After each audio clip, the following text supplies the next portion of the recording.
Osteoarthritis यानी कि उम्र के साथ घुटनों का कार्टिलेज घिस जाना, उससे बोन्स आपस में टच करती हैं, चलना बहुत मुश्किल हो जाता है और धीरे धीरे इन पेशेंट्स की बोन्स वीक हो जाती हैं, मसल्स वीक हो जाती हैं, हार्ट और लंग की कंडीशन भी पुअर हो जाती है। तो चैलेंज ये रहता है कि इन पेशेंट्स में हम नी रिप्लेसमेंट ऐसे तरीके से करें कि एक तो इनको बार बार सर्जरी की नौबत ना आए। तो इसके लिए हम क्या करते हैं, हम रोबोटिक टेक्निक यूज़ करते हैं जिससे इम्प्लांट प्लेसमेंट की प्रिसीजन बहुत ज़्यादा होती है और इम्प्लांट की लाइफ बढ़ जाती है। दूसरा, मसल्स ऑलरेडी वीक हैं, उनको फर्दर डैमेज नहीं करना है, तो हम क्या करेंगे, MIS टेक्निक से इनका ऑपरेशन करेंगे। इससे ना तो मसल डैमेज होगी, ना ब्लीडिंग होगी और पेशेंट की रिकवरी भी बहुत फास्ट हो जाती है। नागेंद्र जी का हम सर्जरी से पहले का एक्सरे देख रहे हैं, तो इसमें जो इम्पोर्टेंट चीज़ है जो हम हमेशा पॉइंट आउट करते हैं ऑस्टियोआर्थराइटिस में, राइट नी, लेफ्ट नी, ऊपर वाली बोन फीमर, नीचे वाली bone tibia and this is the joint. You can see A space between bones, वो दोनों हड्डियों के बीच में गैप रहता है। बेसिकली गैप होता नहीं है, दिस इज़ कार्टिलेज, और कार्टिलेज के ऊपर ही हम पूरा वेट बेयरिंग करते हैं विदाउट एनी पेन। लेकिन एज के साथ कार्टिलेज घिस जाता है और हड्डियाँ आपस में टच कर जाती हैं, दोनों बोन्स टच कर रही हैं, इसी वजह से यहाँ पर पेन शुरू होता है और ये ऑस्टियोफाइट बननी शुरू हो जाती है। इधर भी देखें, लैटरल कंपार्टमेंट में आमतौर पर गैप बना रहता है, लेकिन मीडियल कंपार्टमेंट यानी कि अंदर की तरफ जहाँ पर पेशेंट को सबसे पहले दर्द होता है, वहीं पर कार्टिलेज इरोड हो जाता है एंड बोन्स स्टार्टिंग टचिंग, और ये ऑस्टियोफाइट उसकी निशानी है। दूसरी चीज़ क्या है कि जब यहाँ गैप कम होता है तो टिबिया और फीमर एक ही लाइन में आ जाते हैं।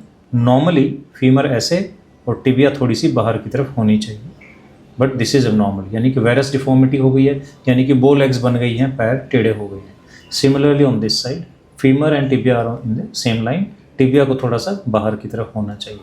तो ये कंडीशन है जिसके साथ पेशेंट हमारे पास आते हैं। नागेंद्र जी भी इसी तरह हमारे पास आए थे। ही वॉज लिम्पिंग, चलने में बहुत अच्छे से नहीं चल पा रहे थे, सीढ़ी चढ़ने में तो बहुत दिक्कत थी। और अब देखते हैं सर्जरी के बाद का एक्सरे। तो नागेंद्र जी का ये पोस्ट ऑप एक्सरे हम देख रहे हैं। तो इसमें हम जो पहली चीज़ देख रहे हैं कि पहले वेरस डिफॉर्मिटी थी इनकी, यानी कि ये फीमर है और टिबिया हमेशा थोड़ी सी बाहर होती है एक नॉर्मल नी में, लेकिन जब वेरस डिफॉर्मिटी बनती है तो फीमर ऐसे होती है और टिबिया और अंदर आ जाती है, यानी कि बो लेग्स बन जाती है। अब है ये सर्जरी के बाद। तो इसमें हम पहले फीमर का एक्सिस ड्रॉ करते हैं। ये फीमर का एक्सिस है, ये टिबिया का एक्सिस है। तो आप देखेंगे कि इतने एंगल से हमारी टिबिया बाहर जा रही है, जो कि नॉर्मल है, और यही हमारा एम था इस सर्जरी में। यहाँ भी देखें, this is femur and this is tibia. तो इतनी हमारा एंगल टिबिया का बाहर की तरफ बन गया है। तो ये जो 7 to 8 डिग्री का एंगल है, दिस इज़ अवर टारगेट। और उसके साथ साथ आप देखें, बिल्कुल एक प्रॉपरली एक्यूरेटली साइज्ड इम्प्लांट है, जो इनकी बोन के अकॉर्डिंगली साइज जो डिजर्व करती थी बोन। ये आप देखेंगे बोन सीमेंट है, लैटरल व्यू और AP व्यू में बिल्कुल परफेक्ट। और अब आप देखें कि नी टच कर रहे हैं, पहले नीज के बीच में गैप था जिसको हम वेरस डिफॉर्मिटी कहते हैं। अब हम देखते हैं क्लिनिकली। तो आप देख सकते हैं कि पेशेंट का पोस्चर, चलने का तरीका एंड कॉन्फिडेंस, एवरीथिंग इम्प्रूव्स। और पेशेंट्स का अब मन करता है मॉर्निंग वॉक जाने का, सोशल गैदरिंग्स में पार्टिसिपेट करने का, बाहर निकलने का। इससे इनकी फिजिकल और मेंटल हेल्थ इम्प्रूव होती है और जो सोशल आइसोलेशन इस पेन की वजह से थी वो ख़त्म हो जाती है। तो it's not just about knee replacement, it's about improving your quality of life. तो अगर आपको भी इस तरह की तकलीफ है तो please don't hesitate, go for robotic MIS knee replacement. हमारी जो करेक्शन है उसको हम 3 तरह से मेज़र करते हैं। अभी हमने एक्सरे पे मेज़र किया है, अभी हम क्लिनिकली ऐसे मेज़र करेंगे, और जब पेशेंट चलता है तो फिर एक बार फिर देखेंगे। तो ये है ankle, this is the centre, this is the knee, दोनों तरफ हमने मार्क किया है, और ये हमारा है हिप जॉइंट, ये वाला। तो हम कनेक्ट करेंगे तीनों चीज़ों को, एंकल। तो ये देखिए, अब हमारा नी बिल्कुल स्ट्रेट लाइन में आ गई। ये भी स्पॉट हमारा जो है इस सेंटर ऑफ द नी है। तो जैसे मैं हिप और एंकल को कनेक्ट कर रहा हूँ तो ये एक लाइन में है। इधर देखो,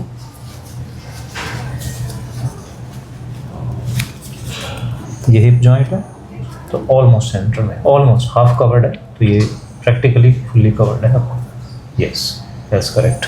तो यही हमारा टारगेट है।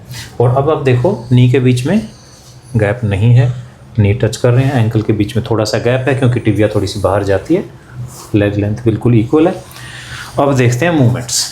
MIS प्लस रोबोटिक का यही एडवांटेज है कि घुटना मोड़िए, ये देखिए complete range of movement. This is 90, this is 100, 110, 120 and this is almost 130 degree.